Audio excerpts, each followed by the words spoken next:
Have you ever found yourself in a place where once you enter, there is no way back? A river exists, silent, endless, and crimson like blood, but its waters hold more than just fish. Within lurks something far more terrifying. Those who dare to cross may return with their bodies, but their souls? They remain trapped beneath the river's surface, or lost forever inside the jungle's darkest caves, where cannibals revel in their savage rituals. Welcome to Cinescope Global. Tonight, we take you into a horror story that doesn't just scare, it seeps deep into your mind. This is River of Blood, a brutal, merciless tale, where the line between predator and prey disappears. There are no heroes here, only a tribe of ruthless cannibals who feast on human flesh not out of hunger, but in celebration. They tear their victims apart, turning screams of agony into their song of triumph. And those few who survive are never truly human again. So, are you ready for a journey where even closing your eyes won't protect you from the terror? Then sit back, turn off the lights, because now begins the cursed, blood-soaked legend of River of Blood, only here on Cinescope Global. The movie begins deep inside a dense, terrifying rainforest somewhere in Southeast Asia. In this wild jungle, a group of laborers have entered to cut down massive trees. One of them, tired from the day's work, is sitting inside a giant logging truck taking a short rest. Suddenly, through the thick gaps of the trees, he thinks he sees something, or someone, darting swiftly from one side to the other. Before he can make sense of it, another worker, who had gone further into the forest, is brutally attacked. A sharp weapon slashes across his body, and within seconds, some unseen force or something far more sinister drags him violently into the darkness. The man inside the truck rushes out to investigate, but what he finds is no ordinary death. On the ground lies a blood-soaked helmet, and right beside it, a severed finger. Horrified, he starts to run, but fate has already set its trap. His foot gets caught in a snare hidden within the jungle, and in an instant, he is pulled upside down. Hanging helplessly from a tree, that's when a shadowy figure emerges from the depths of the jungle. It's a terrifying tribesman, his face and body smeared with blood, his eyes burning with feral rage. And in that moment, it becomes clear. These are no ordinary tribesmen. They are cannibals, merciless, bloodthirsty. The tribesman approaches the hanging worker, and with savage brutality, ends his life. After this, the scene shifts. We are introduced to four young friends, Richie, Jasmine, AJ, and Maya, who have grown up together since their college days. They have come to spend their vacation at a resort located right on the edge of this vast jungle. While chatting and laughing around the dinner table, they make plans to go kayaking the next morning. A kayak is a narrow, slender boat, often used to paddle through rivers, narrow waterways, or forest streams. For this adventure, they are joined by a guide named Nick.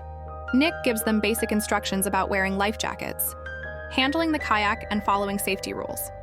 Because this jungle is not only breathtakingly beautiful, it is also dangerous. Here, caution is the only key to survival. The group decides that they won't just spend the day kayaking, but will also stay overnight in the middle of the jungle. As they paddle their kayaks deeper into the forest waters, Nick keeps telling them stories. He explains how both his father and grandfather were also guides in this same jungle. But once, his grandfather was captured by a mysterious tribe deep inside the forest. And from that day, he never returned. Hearing this story, the boys laugh it off as a joke. But the girls grow uneasy, their smiles fading into nervous glances.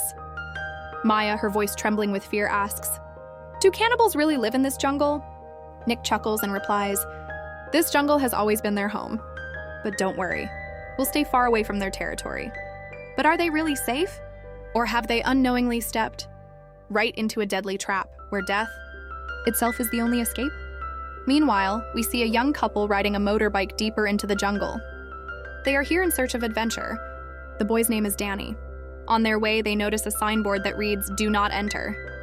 But fueled by the thrill and recklessness of youth, they take it as a joke and ride straight into the forbidden zone of the jungle.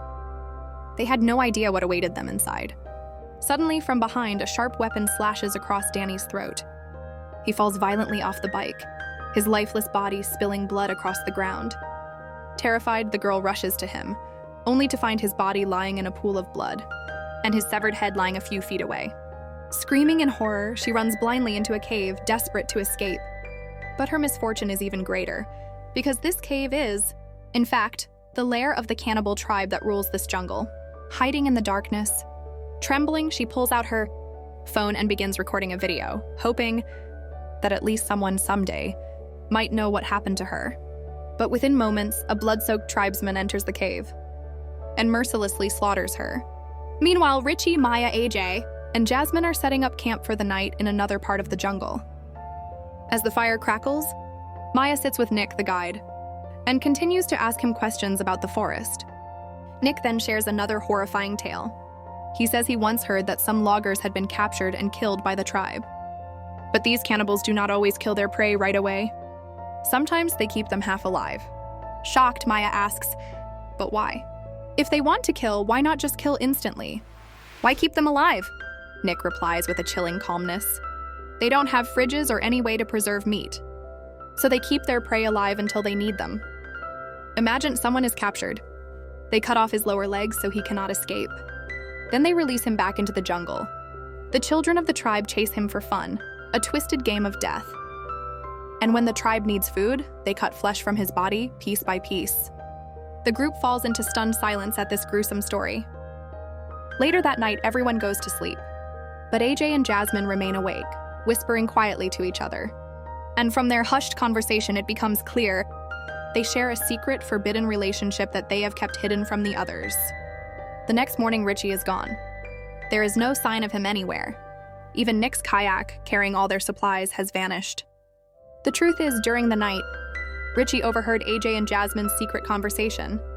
He loved Maya deeply, and this betrayal was too much for him to bear. Unable to control his anger and heartbreak, Richie left without telling anyone, taking the kayak with him. When the group sets out to search for Richie, they reach a part of the river where it splits into two directions. On one side, the current is so powerful that it is impossible to pass with a kayak. The other path leads straight toward the territory of the cannibal tribe. Nick refuses to go any further. He firmly declares, "We must turn back now. Let's go to the forest department and report everything. They will find Richie, but we cannot risk our lives by walking into the cannibal's den." But AJ has already made up his mind. He argues, "No, we will go this way. We don't know where Richie is or what condition he's in. Anything could happen to him in this jungle. We can't just abandon him." He then looks straight at Nick and says, "If you want to come with us, then come. Otherwise, swim back across the river.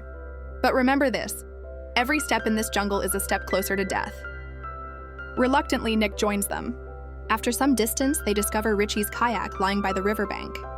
Determined to find him, the group ventures deeper into the jungle, though Nick hangs back slightly. Nick warns them, "If you don't return within an hour, I will leave with the kayak."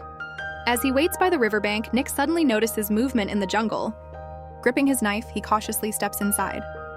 There, he stumbles upon a disturbing sight. A doll dressed in strange clothing, unfamiliar objects scattered around, and human corpses hanging from the trees. Before he can react, the terrifying cannibal tribesmen appear right before him. Nick realizes his only chance is to run. He sprints desperately back to the kayak, jumps in, and tries to paddle away. But then, from the river itself, an armed tribesman rises out of the water. With a single slash of his sharp blade, he cuts Nick's throat open. The river runs red, dyed with his blood. Meanwhile, Maya and Jasmine, while searching, stumble upon a cave. And suddenly, Richie appears. He had been hiding there all along. Relieved, the three of them regroup and head back toward the kayak. But when they arrive, the kayak is gone. And so is Nick. They assume that Nick abandoned them. But then lying on the ground, they notice Nick's knife. A chill runs down their spine. Something terrible has happened. On their way back, they see a kayak drifting down the river, with fresh blood smeared all over it. Now they are certain Nick has met a gruesome fate. Venturing deeper into the jungle, they are struck with horror. A boiling pot of water sits over a fire. Inside it, Nick's severed head is being cooked. Terrified and trembling, they try to escape. But it's too late. The cannibals were waiting, hidden beneath the water. As the group attempts to maneuver their kayak under a fallen tree, a tribesman suddenly leaps out of the river and attacks. A brutal fight erupts. Richie and AJ are both wounded, but together they manage to smash a rock against the tribesman's skull and plunge a knife deep into his chest, killing him. Yet the danger is far from over. Their kayaks drift away in the current, leaving them stranded. Now there is only one choice left. They must escape through the jungle itself, but they have no idea which paths are safe, where the cannibals are hiding, or where the river turns deadly. As night falls, they stop to rest, taking turns keeping watch. Because in this jungle, silence is never safety. Behind the silence hides something darker. When it's AJ's turn to keep watch, he senses it. Shadows circling them. An unseen presence watching from every tree and leaf. Thinking quickly, AJ covers himself in mud and lies silently in a swampy pit. He plants his knife in the ground beside him and waits. Soon enough, one of the cannibals sneaks close. AJ seizes the moment and attacks. But the fight is brutal. The tribesman's strength is monstrous. With a savage swing, he strikes AJ in the head with an axe. AJ falls, writhing in pain, as the cannibal tries to finish him by sinking his teeth into AJ's neck. Just then, Richie appears. In the chaos, AJ rolls away, tumbling down a slope, barely escaping with his life. But Richie isn't so lucky. Several tribesmen overpower him, binding his arms, legs, and mouth. They drag him mercilessly into the darkness. AJ follows in secret, crawling closer. Richie sees him and pleads silently for help. But AJ knows the truth. He cannot save him. He couldn't even defeat one tribesman alone. Facing an entire pack is impossible. Tears in his eyes, AJ whispers, "I can't save you, Richie. But I promise I will save Maya and Jasmine no matter what." Then comes the nightmare. The cannibals drive a sharp blade into Richie's ankle. He screams in unbearable agony. Then they tell him, "Run." Bleeding and broken, Richie stumbles forward. The tribesmen release their children, small but vicious, to chase him down. It is not just a hunt. It is a cruel game. They laugh and cheer as Richie struggles, writhes, and collapses in pain. The torture lasts through the night. By morning, Richie is finally slaughtered. The next day, Jasmine asks AJ, "Where is Richie?" AJ lowers his head in silence. Finally, he replies, "He went to look for a jeep." He cannot tell her the truth. She would never survive the horror of it. The three continue their escape through the jungle. Suddenly, Jasmine falls into a hidden trap. Sharp wooden spikes pierce through her chest. She writhes in unbearable pain as Maya and AJ desperately drag her out. But there is no time. They must keep moving. Reaching the riverbank, they find a kayak. They paddle away, hoping to escape. But they are still deep in the territory of the cannibals. Another tribesman attacks. AJ fights fiercely, but he is injured again. The cannibal charges at Maya and Jasmine. But AJ rises once more, fueled by rage and desperation. With one final strike, he severs the tribesman's head clean from his body. It is vengeance, for Richie, for Nick, for everyone. But AJ doesn't stop. His eyes burn with fury. He knows the truth. The only way out is to wipe out every last one of these monsters. Soon more cannibals emerge from the jungle, closing in. AJ makes his choice. We won't all survive. But at least, Maya and Jasmine must live. He charges into battle, fighting like a man possessed, buying them precious time. But the numbers are overwhelming. The horde tears him apart, his blood soaking into the earth. Maya and Jasmine, meanwhile, push forward along the river, climbing up a steep ridge. At the top, they finally encounter the Forest Department officers. After a nightmare of blood, death, and the cannibals' cruel games, only the two women survive. And so, friends, this was today's terrifying story. Tell me in the comments what you thought. Don't forget to subscribe to my channel for more horror tales like this.